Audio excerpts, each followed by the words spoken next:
नमस्कार दोस्तों, आज की कहानी है जिंदगी की परेशानियाँ। एक व्यक्ति काफ़ी दिनों से चिंतित था, जिसके कारण वह काफ़ी चिड़चिड़ा तथा तनाव में रहने लगा था। वह इस बात से परेशान था कि घर के सारे खर्चे उसे ही उठाने पड़ते हैं। पूरे परिवार की जिम्मेदारी उसी के ऊपर है। किसी न किसी रिश्तेदार का उसके यहाँ आना जाना लगा ही रहता है।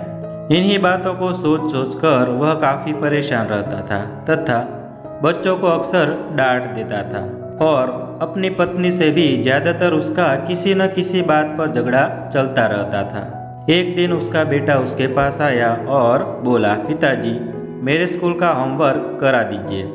वह व्यक्ति पहले से ही तनाव में था, तो उसने बेटे को डांट कर भगा दिया।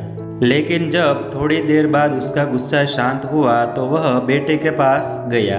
वहाँ उसने देखा कि बेटा सोया हुआ है और उसके हाथ में उसके होमवर्क की कॉपी है। उसने कॉपी लेकर देखी और जैसे ही उसने कॉपी नीचे रखनी चाही, उसकी नज़र होमवर्क के शीर्षक पर पड़ी। होमवर्क का शीर्षक था, वे चीज़ें जो हमें शुरू में अच्छी नहीं लगती लेकिन बाद में वे अच्छी ही होती है। इस शीर्षक पर बच्चे को एक पैराग्राफ लिखना था, जो उसने लिखा भी था। उसने बच्चे का लिखा पढ़ना शुरू किया। बच्चे ने लिखा था, मैं अपने फाइनल एग्ज़ाम को बहुत धन्यवाद देता हूँ, क्योंकि शुरू में तो ये बिल्कुल अच्छे नहीं लगते थे, लेकिन इनके बाद स्कूल की छुट्टियाँ पड़ जाती है।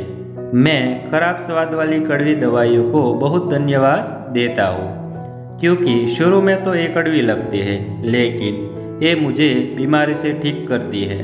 मैं सुबह सुबह जगाने वाली उस अलार्म को बहुत बहुत धन्यवाद देता हूँ, जो मुझे हर सुबह बताती है कि मैं जीवित हूँ। मैं ईश्वर को भी बहुत धन्यवाद देता हूँ, जिसने मुझे इतने अच्छे पिता दिए, क्योंकि उनकी डांट मुझे शुरू में तो बहुत बुरी लगती है, लेकिन वो मेरे लिए खिलौने लाते हैं, मुझे घुमाने ले जाते हैं और मुझे अच्छी अच्छी चीज़ें खिलाते हैं। और मुझे इस बात की खुशी है कि मेरे पास पिता है, क्योंकि मेरे दोस्त सोहन के तो पिता ही नहीं है।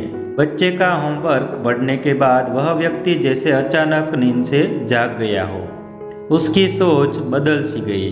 बच्चे की लिखी बातें उसके दिमाग में बार बार घूम रही थी, खासकर वह अंतिम वाली लाइन। उसकी नींद उड़ गई थी। फिर वह व्यक्ति थोड़ा शांत होकर बैठा और उसने अपनी परेशानियों के बारे में सोचना शुरू किया।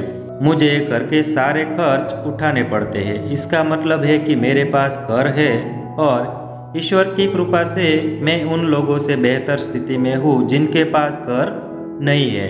मुझे पूरे परिवार की जिम्मेदारी उठानी पड़ती है। इसका मतलब है कि मेरा परिवार है, बीवी बच्चे हैं और ईश्वर की कृपा से मैं उन लोगों से ज़्यादा खुशनसीब हूँ जिनके पास परिवार नहीं है और वो दुनिया में बिल्कुल अकेले हैं। मेरे यहाँ कोई ना कोई मित्र या रिश्तेदार आता जाता रहता है। इसका मतलब है कि मेरी एक सामाजिक हैसियत है और मेरे पास मेरे सुख दुख में साथ देने वाले लोग हैं।